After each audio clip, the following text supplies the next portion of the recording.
ani ɲɔgɔn kuma an balima Mali kunnafoni jabarani filɛbagaw an b'aw ladɔnniya k'a fɔ ko nin y'an ka micro territoire daminɛtɔ ye an ka bi thème tɛ dɔwɛrɛ kan o b'an ka finitigilakaw de kan ayiwa semaine tɛmɛnen an bɔra ka a mɛn ko an ka finitigilaka dɔw binna banbagaciw ka jan kɔnɔ u binnen jan kɔnɔ mɔgɔ dɔw sataw bɔra la banabagatɔ jugumanw yɛrɛ fana bɔra la o kɛlen kɔfɛ an ka officiers de ye avion ta ka taa k'u bɛ taga a ko ɲɛɲini ayiwa olu selen ye finitigilakaw ninnu fana ye u ta otage la ko pourquoi olu bɛ taa avion na munna u tɛ se ka bɔ ni dugumasira in na comme olu yɛrɛ bɛ bɔ ni dugumasira in ye dugumasira in na ayiwa n balimaw f'aw ka dɔn k'a fɔ ko ɲani bɛ dugumasira in na ɲani jugu fɛn bɛɛ de b'a la sataw yɛrɛ bɛ bɔ a la kuma bɛɛ ayiwa ko officiers fana ka dɔn k'a fɔ u bɛ ɲani ni dugumasira in ye cogo min na an bɛna ɲininkali k'o de la yalima u jo b'a la wa ou bien u jo t'a la an bɛ k'aw lamɛn.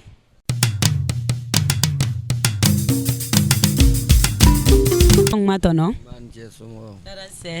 nse tɔnɔ tɔgɔ duman jamu duman ne tɔgɔ Usman Sola Mayiga de Usman Sola Mayiga tɔnɔ an ka bi ɲininkali tɛ dɔwɛrɛ ye ko an ka sɔrɔdasiw de tatɔ dangayɔrɔ la n'o ye Mopti mara ye ayiwa u binna banbagaciw ka jan kɔnɔ u binnen jan kɔnɔ officiers de ye avion ta k'u bɛ taga visite la visite in fana senfɛ finitigilakaw de ye officiers ta otage la ko munna u bɛ avion ta munna u tɛ bɔ dugumasira fɛ k'a dɔn ɲani min b'a la ani degun min b'a la ani tɔɔrɔ min b'a la u fana k'o dɔn yalima u ye otage min kɛ nin ye u jo b'a la wa ou bien u jo t'a la. Voilà bon bɛ e fɔ n y'a mɛn n'i bɛ taa kɛlɛyɔrɔ la avion ta kun tɛ bilen o parce que i taatɔ don kɛlɛyɔrɔ la e b'a avion kɔnɔ e tɛ se ka kɛlɛ kɛ o donc o b'a yɛrɛ ko u ye baara min fɔ u ye baara min kɛ k'a fɔ ko u ka jigin u ka taa duguma fɛ o de tiɲɛ yɛrɛ de pour que u k'a dɔn u bɛ baara min na pour que u yɛrɛ k'a dɔn ninnu min sigilen bɛ nin na u bɛ baara min na i tɛ se k'o dɔn f'i ka don mobili la ka taa de ne ko f'e ka taa avion la donc e ma taa olu kama o i taara de dɔrɔn ka t'i yɛrɛ yira ka na donc u ye min kɛ o ye baara ɲumanba de ye u ka kan ka taa a mobili la duguma ka taa o de ka kan ka kɛ u jo b'a la yɛrɛ de minɛ voilà. Tonton Mayiga i ni ce ni baraji i ka nin jaabiko ɲuman in na ala ka tile hɛrɛ d'an ma. an ni ɲɔgɔn kuma tonton. Wa i ka kɛnɛ. Darase. Baasi foyi tɛ. Wa. Tonton i tɔgɔ duman jamu duman. Ne tɔgɔ Madu Sisoko. Tonton Madu Sisoko. Tonton Madu Sisoko an ka bi micro territoire ale tɛ dɔwɛrɛ kan ko an ka finitigilakaw de kun bɛna t'u dangayɔrɔ la n'o ye Mopti mara ye ayiwa u tatɔ u binna banbagaciw de ka jan kɔnɔ sataw sara banabagatɔ yɛrɛw bɔra a la mɔgɔ joginnen caman bɔra a la yalima an ka officiers de fana ye avion ta k'u bɛ taga visite la finitigilakaw de ye officiers ninnu ta otage la ko pourquoi u bɛ taga avion na munna olu bɛ bɔ duguma sira fɛ cogo min na officiers fana tɛ se ka bɔ fɛ pour que u k'a dɔn ɲani tɔɔrɔ ani degun min bɛ duguma sira in na k'u ye otage min kɛ nin ye yalima u jo b'a la wa u jo t'a la tonton. I ka nin ɲininkali fisayara banbagatɔ ala ka hinɛ u la ala ka yafa k'u ma minnu joginnen don ala ka kɛnɛya d'u ma ala ka lafiya d'u ma mais nin min filɛ nin an ka officiers ma ka taa avion na u bɛ taa sira fɛ de aw k'a dɔn degun min bɛ dugukɔnɔmɔgɔw kan dugu kan o tɛmɛtɔ bɛ dugu minnu ye k'u jɔ ka ɲininkali kɛ o b'o dugudenw fana lafiya n'aw taara avion kɔni na aw kɔni y'a dabɔ a ma taa baara kɔni kama a ma taa mɔgɔ lajɛli kama aw taara de ka taa b'u la ka taa yen dɔrɔn non n'aw bɛ taa duguma sira fɛ dugu joli cira dugu joli joginnen bɛ mɔgɔ joli joginnen b'o kɔnɔ mɔgɔ joli sara aw k'aw jɔ aw n'olu ka hakilina falenw kɛ o bɛ se ka hakilina dɔ d'aw ma aw ka kan ka baara bolo yɛlɛma sɔrɔdasiw aw ka kan ka baara bolo yɛlɛma aw ka kan ka taa cogo min pour que ka maaw kisi saya ma awa ɲininkali min kɔni filɛ ne kɔni ka ɲininkali kɔni ye nin ye. Tonton i ni ce ni baraji ala ka tile hɛrɛ d'an ma.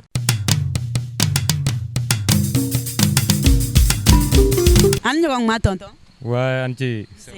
Tɔgɔ duman jamu duman. Ne tɔgɔ Mahmud ne jamu Yara. Mahmud i jamu Yara voilà tonton Mahmud an ka bi thème tɛ dɔwɛrɛ ye ko an ka sɔrɔdasi dɔw de kun ka t'u dangayɔrɔ la n'o ye Mopti mara ye u tatɔ Mopti mara la ko u binna banbagaciw ka jan kɔnɔ u binnen jan in kɔnɔ u ka officiers n'o y'u ka chefs ye olu de ye avion ta k'u bɛ taga kibaruya lajɛ u tatɔ kibaruya lajɛ in na fana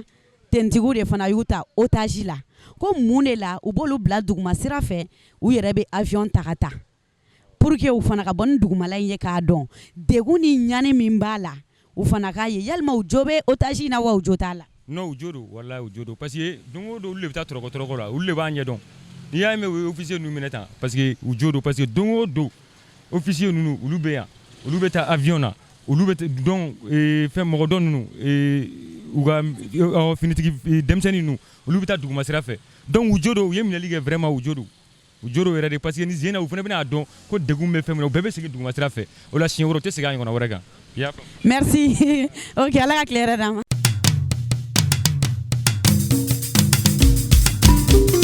ne balimakɛ nse somɔgɔw nse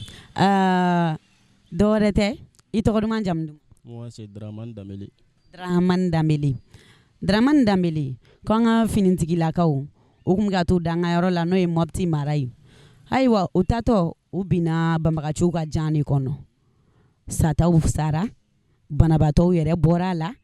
joginɛ caman bɔra a la wa satama caman de bɔra a la o kɛlen kɔfɛ u ka officiers de filɛ ka avion ta k'u bɛna taga kibaruyaw lajɛ finitigilaka ninnu fana ye officier ninnu ta otage la ko munna u bɛ avion ta u tɛ bɔ ni duguma sira ye i n'a fɔ olu bɔra ni duguma sira ye cogo min pour que u fana k'a dɔn k'a fɔ degun ni tirikitɔrɔkɔ ni tɔɔrɔ min olu b'o kɛ sira la yalima u ye nin waleya min kɛ waleya ɲuman don wa ou bien ɲuman tɛ. oui bon nin ko in na moi je dirais k'a fɔ u jo b'a la côté dɔ la parce que ni an ka sɔrɔsiw ye officiers ta otage la k'a yir'u la k'a fɔ olu bɔra sanfɛla u bɔra duguma sira fɛ et pourtant officiers ma bɔ duguma sira fɛ pour que ka dugumala réalité dɔ fɛn ce qui se passe là-bas bon a bɛ se ka kɛ leçon ye officiers bolo don n'a nata donc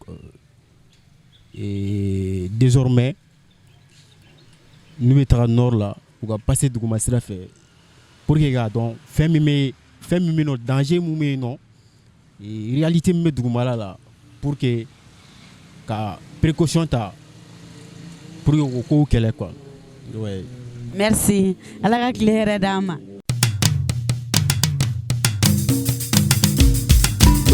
ɲɔgɔn ma ne balimakɛ. wa somɔgɔw don. taara sɛ nse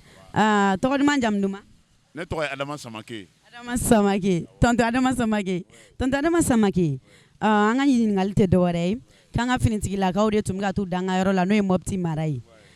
u tatɔ u binna banbagaciw ka jan kɔnɔ o kɛlen kɔfɛ sata caman bɔra a la banabagatɔ caman bɔra a la officiers de fana ye avion ta k'u bɛ taga visite la u fana taalen visite la finitigiw de fana ye u ta otage la ko f'u fana ka bɔ duguma sira fɛ k'a dɔn k'a fɔ ko tɔɔrɔ ni ɲani min olu b'o kɛ pour que ka s'u seyɔrɔ la yalima u ye nin waleya min kɛ u jo don wa u jo tɛ. bon u jo don u ka sira dɔ fɛ mais u tagali fana ye avion na moi je ne trouve pas de difficulté dans ça parce que n'i ye sira jateminɛ sira min mininen don fɛn caman b'a la c'est un moyen pour accéder à leur troupe le plus rapidement possible donc ne kɔni b'a jateminɛ o de la quoi. voilà tɛ basi ye quoi voilà basi tɛ duguma mɔgɔ fara sanfɛ mɔgɔ kan o bɛɛ de bɛ jɛ ka ɲɔgɔn dafa de ala ka se d'u ma ala k'u taga ɲɛ. ok. merci tonton Adama. ok.